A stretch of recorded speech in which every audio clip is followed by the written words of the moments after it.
રાજકોટ માટે 150 mld શુદ્ધ પાણીની ભેટ સાથે શહેરના પાણી પુરવઠા ક્ષેત્રમાં એક નવી જળ ક્રાંતિ સર્જાઈ રહી છે।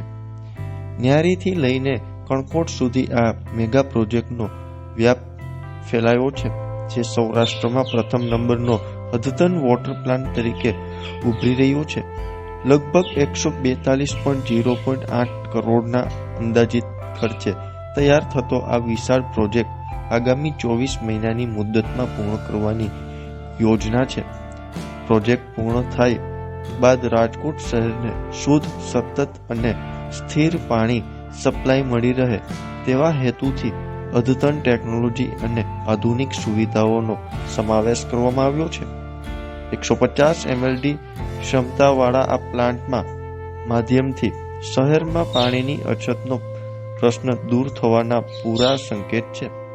ખાસ કરીને ઉનાળાના દિવસોમાં રોજબેરોજ વધતા પાણીના દબાણને ધ્યાનમાં રાખીને આ પ્લાન્ટ મહત્વપૂર્ણ બની રહેવાનો છે। પ્રોજેક્ટ હેઠળ 65 mld 6.50 કરોડ લીટર ક્ષમતાનું ગ્રાઉન્ડ સ્ટોરેજ રિઝર્વ તેમજ ESRની સ્થાપના થવાની છે, જેથી પાણીના સંગ્રહ અને વિતરણની ક્ષમતા ઘણી વધશે।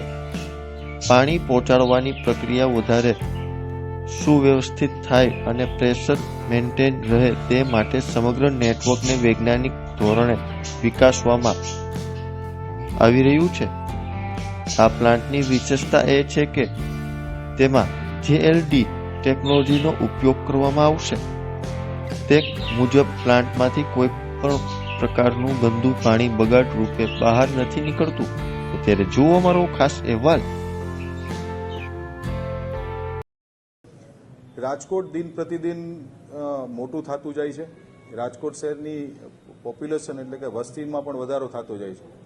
રાજકોટ મહાનગરપાલિકા અલગ અલગ ઝોનની અંદર ડેમની નજીક વોટર ટ્રીટમેન્ટ પ્લાન્ટ બનાવતું હોય છે। તેના ભાગરૂપે કણકોટ રોડ ઉપર 56,000 ચોરસ મીટર જગ્યાની અંદર વોટર ટ્રીટમેન્ટ પ્લાન્ટ 143 કરોડ જેવા ખર્ચે રાજકોટ મહાનગરપાલિકા દ્વારા આવનારા આજે સ્ટેન્ડિંગ કમિટીમાં મંજૂર થયું છે।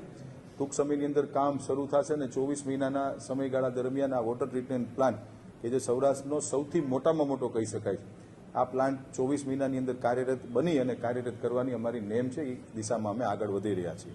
4 લાખથી વધુ શહેરીજનોને આનો લાભ મળવાનો છે। આનો નર્મદાનું જે પાણી આવે છે એને ફિલ્ટર કરવાનો જે પ્લાન્ટ છે એમાં 4 લાખથી વધુ એટલે કે જે નવું રાજકોટ ડે બાય ડે વધતું જાય છે, આ નવા રાજકોટના શહેરીજનોને આનો લાભ મળવા જઈ રહ્યો છે।